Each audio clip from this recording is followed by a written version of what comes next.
നടത്താനാണ് ഇപ്പോഴുള്ളത്. അപ്പോൾ വാഹനം റിക്കവർ ചെയ്യാനുള്ള വാഹനങ്ങൾ എത്തിയിട്ടുണ്ട്. വീഡിയോ ഒന്നും എടുക്കണം. നമ്മുടെ വിജേഷണം വിജേഷണം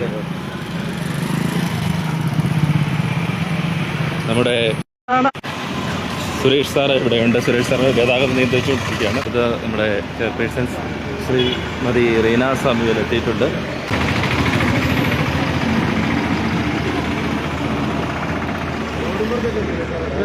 ഇന്നലെ ഏകദേശം മരണപ്പെട്ടിരുന്നു.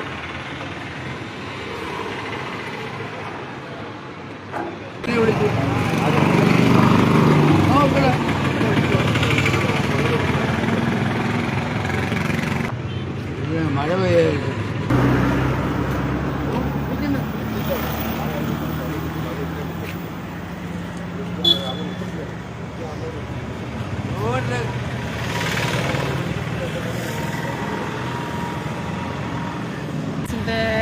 ഫോർമാലിറ്റീസ് എല്ലാം കഴിഞ്ഞതിന് ശേഷം കോന്നിയിലോട്ട് കോന്നി മെഡിക്കൽ കോളേജിൽ പോസ്റ്റ്മോർട്ടത്തിനായിട്ട് പോയ ശേഷം കോന്നി വെച്ചിട്ടാണല്ലേ? കോന്നി വെച്ചാണ്.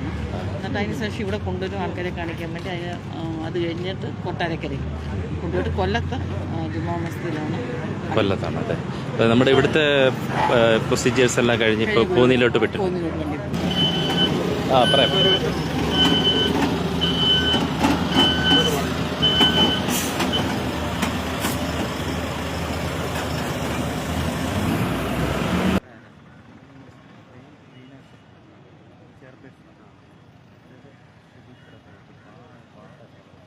രാജകരി വേണം.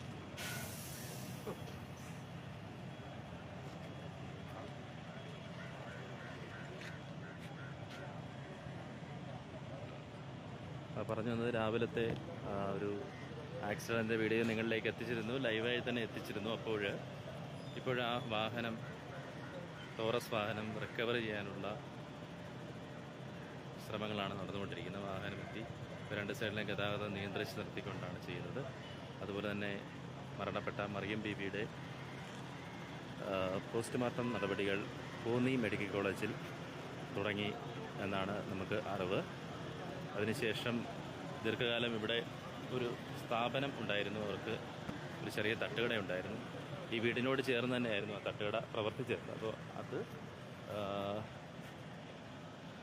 ഇവിടെ ദീർഘകാലം ഉണ്ടായിരുന്ന ഒരു വ്യക്തിയെന്ന നിലയ്ക്ക് അതിന് ഇവിടെ കൊണ്ടുവന്ന് എല്ലാവർക്കും ഒരു ചെറിയ രീതിയിലുള്ളൊരു പൊതുദർശനം ഇവിടെ സംഘടിപ്പിക്കുന്നുണ്ട്.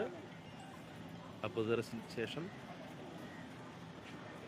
കൊല്ലത്തെ വീട്ടിൽ, അതായത് ഒരു മകള്, ഒരാൾ കൊട്ടാരക്കരയും ഒരാൾ കൊല്ലത്തുമായിട്ടാണ് വിവാഹം കഴിപ്പിച്ചയച്ചിരിക്കുന്നത്. അപ്പോൾ അവിടെ കൊല്ലത്തെ മകളുടെ വീട്ടിൽ അവിടെയാണ് ബാക്കി കർമ്മങ്ങൾ, അന്ത്യകർമ്മങ്ങൾ നടപ്പിലാക്കുക എന്നാണ് നമ്മളിപ്പോൾ അറിയുന്നത്.